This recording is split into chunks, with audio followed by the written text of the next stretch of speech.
राम राम मंडळी. मित्र मी पुण्यामध्ये गेलो गणपती बघायला. मित्रांनी गाडी केली पार्किंग. समोर बघतोय तर काय बैलजोड्या. आता म्हणतात ना पुणं तिथं काय ऊन, अशीच गोष्ट आहे बघा. आणि आपला शेतकरी म्हणजे ब्रँड आहे. गाव असो किंवा शहर असो, शेतकऱ्याची हवा कायमच असते. आणि ती काल पुण्यात बघितली बघा मी. आणि पुढं ढोलपथक चालू होतं आणि त्याला लहान मुली सुंदर डान्स करत होत्या. आणि पुढं ढोलपथक झाला चालू आणि त्यांनी काय राव नादच खोळा केला का पुढंच नाचायला लावलं त्यांनी. आणि पुढं बाप्पाचं दर्शन घेतलं. दर्शन घेऊन पुढं गेलो तर एक कार्यकर्ता होता उभा. त्याला काहीतरी पैशाची मदत पाहिजे होती. आम्ही आमच्या पद्धतीने केली. आणि पुढं असली गर्दी होती म्हणता, कारण मानाचे गणपती यायला चालू होतं. आणि मग तिथनं आम्ही हळूच गेलो आणि पुढं डान्स करायची इच्छा झाली. मग मित्राला म्हणलं हे नाचायचं, तर मित्र म्हणला मी काय नाचणार नाही.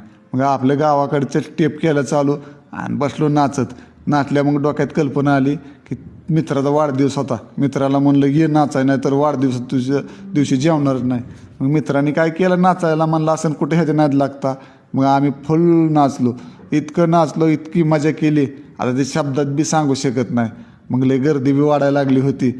मित्राला म्हणलं आता इथनं आपण साठकायचं म्हणलं. आणि जिथं विसर्जन होते तिथं आपल्याला गेलं पाहिजे. मग मित्रांनी आम्ही गर्दीतनं हळूहळू वाट काढत विसर्जनाच्या ठिकाणी गेलं.